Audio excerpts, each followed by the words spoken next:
Hi అండి, నేను మీ Hasini Reddy. Welcome to our channel Hasini tailoring.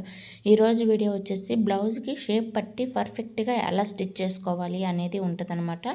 ఈ షేప్ పట్టి మడిపోకుండా స్టిఫ్గా ఉండాలి, అట్లాగే కొంచెం మందంగా ఎట్లా స్టిచ్ చేసుకోవాలి అనేది ఈ వీడియోలో చెప్తానండి. ఈ వీడియో అయితే బిగినర్స్కి చాలా బాగా యూజ్ అవుతుంది. ఎవరైనా ఫస్ట్ టైం చూస్తున్నట్లయితే మన ఛానల్ని ప్లీజ్ సబ్స్క్రైబ్ చేయండి, అట్లాగే నన్ను సపోర్ట్ చేయండి. ఇప్పుడు వీడియోలోకి వెళ్ళి ఎట్లా స్టిచ్ చేయాలో చూద్దాం. ఇప్పుడైతే బ్లౌజ్ అయితే నేను కట్ చేసి పెట్టుకున్నానండి. బ్లౌజ్ కట్ చేసి పెట్టుకున్నాను, అదే అనమాట. ఇదేమో మిగతా ఎక్స్ట్రా అనమాట. అంటే లైనింగ్ మిగిలిన క్లాత్ ఉంటుంది కదా బ్లౌజ్ కట్ చేయంగా, అదంతా తీసి పక్కన పెట్టుకోండి. ఇదైతే షేప్ బెల్ట్కి కట్ చేసుకున్న షేప్ క్లాత్లు అనమాట, షేప్ పట్టి క్లాత్లు అనమాట. ఇదంతా బ్లౌజ్ మిగతా పార్ట్ అనమాట. ఈ షేప్ పట్టి క్లాత్లు వచ్చేసి ఇప్పుడు బ్లౌజ్ లైనింగ్ అయినా బ్లౌజ్ మెయిన్ పీస్ అయినా ఏంటంటే వెడల్పు తక్కువ వస్తున్నాయి అనమాట. అందుకనేసి ఎవరికైనా సరే జాయింట్లు పడుతున్నాయి. అట్లాగే షేప్ పట్టీలు అటు సైడ్ ఒక క్లాత్, ఇటు సైడ్ ఒక క్లాత్ తప్ప ఎగస్ట్రా క్లాత్లు 2-3 వేయడానికి లైనింగ్ క్లాత్కి రావట్లేదు అనమాట. అందుకనేసి మనం మిగతా వేరే క్లాత్, అదే కలర్ క్లాత్ అయినా సరే, డిఫరెంట్ కలర్ అయినా సరే, మీరు ఆ షేప్ పట్టీని ఎంత సైజ్ అయితే కట్ చేసుకున్నారో అదే సైజుగా మీరు వేరే క్లాత్ని కట్ చేసుకోండి.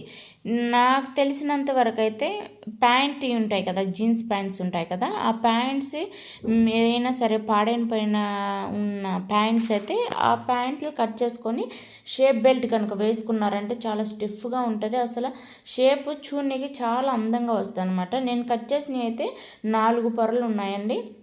ఈ లైనింగ్ అయితే 2 పొరలకే వచ్చాయన్నమాట. అంటే అటు సైడ్కి ఒక పీసు, ఇటు సైడ్కి ఒక పీస్ అనమాట.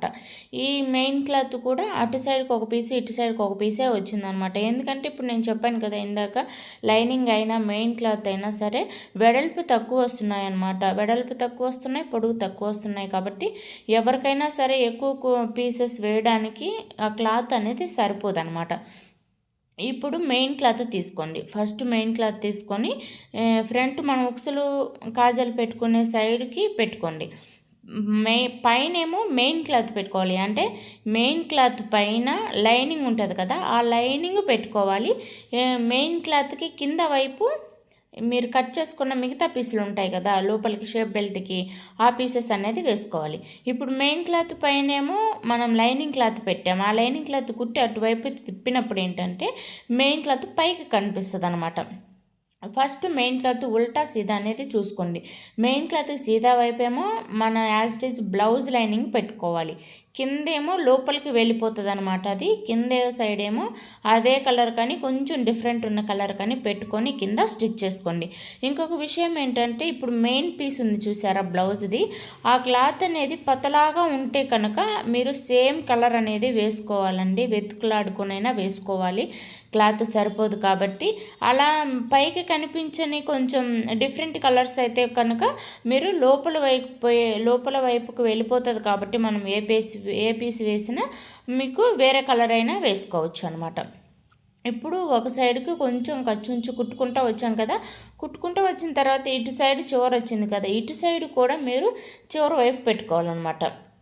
ఆ చివరి వైపు పెట్టుకొని ఇప్పుడు ఫస్ట్ ఎట్లాగైతే మీరు పెట్టుకున్నారో ఇప్పుడు కూడా అట్లాగే పెట్టుకోవాలి. అంటే మీరు షేప్ పట్టికి పైకి జాయింట్ చేస్తాం కదా మనం, ముందు సైడ్ ఉక్సులు పట్టి కాజల పట్టి పైకి ఉంటుంది కదా, ఆ పీస్ అనేది పైకే ఉంచుకోవాలి. ఫస్ట్ ఎట్లా అయితే పెట్టారో ఇది కూడా అట్లాగే పెట్టుకోవాలి. కాకపోతే ఇప్పుడు వెనక నుంచి వచ్చింది కాబట్టి వెనక నుంచి మళ్ళీ మనం స్టిచ్ చేసుకోవాలన్నమాట.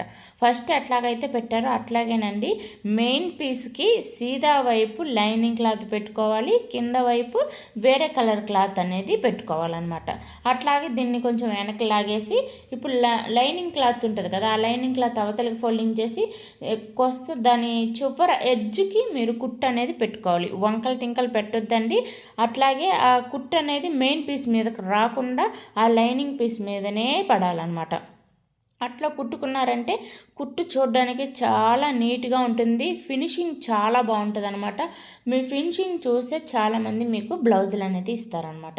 ఇట్లా అంటే ఆ లైనింగ్ పీస్ మీద ఎందుకు మనం కుట్టు పెట్టుకోవాలి అంటే, ఇప్పుడు చూసారు ఇట్లా ఫోల్డింగ్ చేసినప్పుడు ఏంటంటే నీట్గా ఫోల్డింగ్ అవుతుంది ఏ క్లాత్ అయినా సరే. అట్లా కుట్టు పెట్టుకోకపోతే ఫోల్డింగ్ అవ్వదు అనమాట. అవతల లైనింగ్ యువతల కనిపిస్తుంది, లేకపోతే యువతల క్లాత్ లోపలికి వెళ్ళిపోతుంది, అట్లా వస్తుంది అనమాట.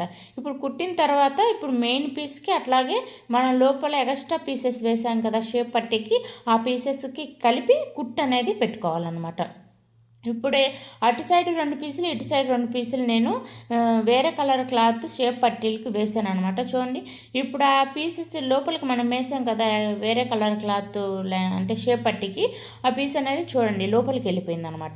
ఈ లైనింగ్ క్లాత్ అనేది లోపల వాళ్ళ బ్లౌజ్కి ఏదైతే లైనింగ్ క్లాత్ కలర్ ఉంటుందో అదే లైనింగ్ క్లాత్ కలర్ ఉంటుంది.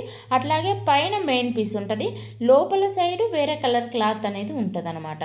కలర్ కనిపించకపోతే మనం ఏ కలర్ అయినా వేసేయచ్చు. కలర్ బయటకు కనిపిస్తుంది అనుకుంటే యాజ్ ఇట్ ఈస్ అలాంటి కలర్ వేసుకొని మనం స్టిచ్ అనేది వేసుకోవాలి. ఒకవేళ పట్టు శారీస్ అయి మీకు ఇట్లా చేత్తో రఫ్ చేస్తే అది మడగకపోయింది అనుకోండి, మిషన్కి టేబుల్ ఉంటుంది కదా, ఆ టేబుల్కి కొంచెం రఫ్ చేయండి. రఫ్ చేశారంటే అది నీట్గా వస్తాయి. అట్లా కాకపోయినా మీ దగ్గర ఐరన్ బాక్స్ ఉంటే కనుక ఐరన్ బాక్స్తో ఐరన్ చేశారంటే చాలా నీట్గా అనేది వస్తుంది అనమాట. చూడండి షేప్ పట్టీలు ఎంత నీట్గా వచ్చాయో. నా సజెషన్ ఏంటంటే ఇట్లా లైనింగ్ క్లాత్లు కాకుండా ఇందాక చెప్పాను కదా జీన్స్ ప్యాంట్ ఏమైనా పాడైపోయినాయి ఉంటే కనుక ఒక్కటి జీన్స్ ప్యాంట్ క్లాత్ ఒక్క షేప్ పట్టి కనుక అటు సైడ్ ఒకటి ఇటు సైడ్ ఒకటి కనుక వేసుకున్నారంటే చాలా నీట్ ఫినిషింగ్ ఉంటుంది, చాలా స్టిఫ్గా కూడా ఉంటుంది అనమాట. ఐ హోప్ ఈ వీడియో మీకు నచ్చిందని అనుకుంటున్నాను. నచ్చితే ప్లీజ్ సబ్స్క్రైబ్ చేయండి.